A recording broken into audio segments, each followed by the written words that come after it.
नमस्ते। मैं हूं राहुल और आप देख रहे हैं मेरा रुख। मैनेजमेंट ज्ञान सीरीज के एक और एपिसोड में आपका स्वागत है। किसी ने बड़ी अच्छी बात कही है कि जहां चाह वहां राह। एक गांव में एक बूढ़ा किसान अपने बेटे के साथ रहता था। उसकी आर्थिक स्थिति अच्छी नहीं थी। वे दोनों बड़ी मेहनत से खेती करके अपना पेट भरते थे। एक बार किसी चोरी के झूठे आरोप में पुलिस ने उसके बेटे को गिरफ्तार कर जेल में डाल दिया। किसान और उसके बेटे ने बहुत समझाया, लेकिन पुलिस ने एक न सुनी। इसके बाद किसान अकेला रह गया। वह पहले ही बूढ़ा था और उस पर इतनी बड़ी विपदा के चलते वह काफी कमजोर हो गया था, जैसे उसके शरीर की सारी ताकत किसी ने छीन ली हो। वह जैसे तैसे अपना काम चलाने लगा। इसी बीच बुआई का समय निकट आता देख किसान को चिंता सताने लगी। कुछ समय उपाय न सूझने पर उसने अपने बेटे को पत्र लिखा। प्रिय पुत्र, तुम्हारे बिना मैं बहुत असहाय महसूस कर रहा हूँ। मेरी बूढ़ी हड्डियां अब जुताई करने के काबिल नहीं हैं। ऐसा लगता है इस साल हम अपने खेत को जोत कर उसमें फसल नहीं बो पाएंगे। हमारे भूखे मरने की नौबत आ जाएगी। कल गांव की चौपाल पर प्रधान जी इस साल अच्छी बारिश होने की बात कह रहे थे। काश तुम जेल में नहीं होते, हमें इस बार अच्छी फसल मिलती। हम महाजन का कर्ज भी चुका देते। पता नहीं भगवान भी हम गरीबों की ही परीक्षा क्यों लेते हैं। सोच रहा हूं कि महाजन से थोड़ा बहुत और उधार लेकर खेत जुतवा दूं। तुम अपनी राय जल्दी मुझे भेजना। तुम्हारा गरीब पिता। चिट्ठी भेजने के कुछ दिन बाद किसान को उसके बेटे का टेलीग्राम मिला, जिसमें लिखा था, पिताजी, भगवान के लिए गलती से भी खेत मत जुतवा लेना। मैंने लूट का सारा माल वहीं छुपा रखा है। टेलीग्राम पढ़कर किसान उदास हो गया।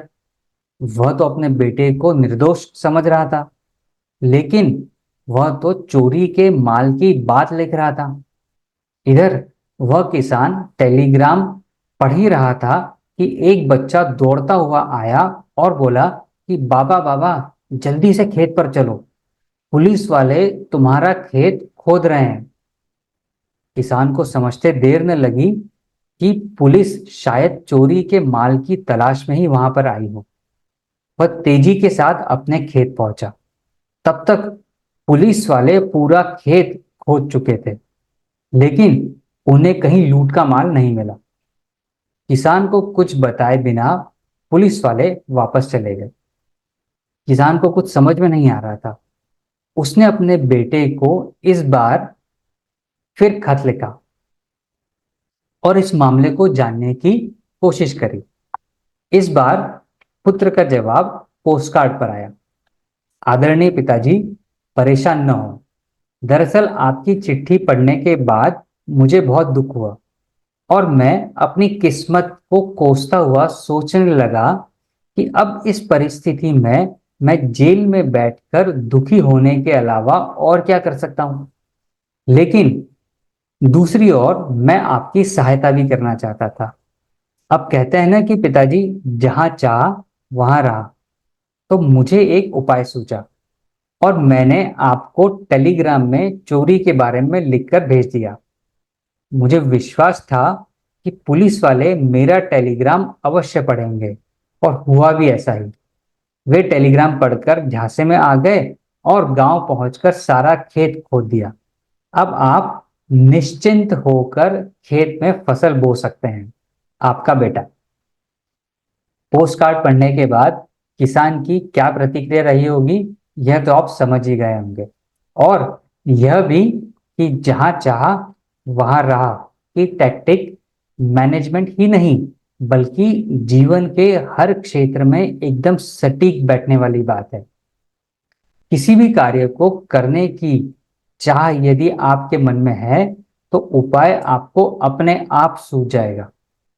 कार्य को कर डालने के लिए आवश्यक लगन, दृढ़ निश्चय, चतुराई और आत्मविश्वास तो चाह का पीछा करते हुए आप तक पहुंच ही जाएगी। इसी के सहारे उस पुत्र ने असंभव लगने वाले कार्य को कम समय में अवरोधों और सीमित साधनों के बावजूद अपनी बुद्धि कौशल का उपयोग करते हुए पूरा किया। डेफिनेटली ही वह भी किसी मैनेजमेंट माइंडसेट का पर्सन रहा होगा, जो अपने आसपास के उपलब्ध संसाधनों का सही उपयोग कर परिस्थितियों को अपने पक्ष में मोड़ना जानता था। दूसरी ओर यदि वह बैठकर अपनी किस्मत को कोसता रहता तो सिर्फ बैठा ही रहता और उसके पिता की स्थिति बद से बदतर हो जाती। इसी प्रकार हम भी जीवन की विपरीत परिस्थितियों का सामना अपने बुद्धि कौशल, लगन, दृढ़ निश्चय और आत्मविश्वास के सहारे कर सकते हैं। हाँ, चाह तो जरूरी है, तो फिर सोचना कैसा? यदि आप आगे बढ़ना चाहते हैं तो इस चाह को बनाए रखिए, राह खुद ब खुद आपके पास चली आएगी। यह है आज का मैनेजमेंट ज्ञान। और अंत में हम यह भी बता दें कि इस बार भी पुलिस ने उसके बेटे का पोस्टकार्ड पढ़ लिया था। पुलिस को भी समझ में आ गया था कि उसने एक निर्दोष व्यक्ति को गिरफ्तार कर लिया, लिहाजा उसे छोड़ दिया। जब वह गांव पहुंचा तो उसने अपने पिता के साथ मिलकर पुलिस द्वारा खोदे गए खेत की बुआई करी और अच्छी वर्षा के कारण हुई भरपूर फसल उसने काटी। आज के मैनेजमेंट ज्ञान में इतना ही। मिलेंगे आपसे अगले बुधवार सुबह 8 बजे एक नई स्टोरी और एक नए मैनेजमेंट ज्ञान के साथ। तब तक अपना और अपने अपनों का ख्याल रखिए। धन्यवाद।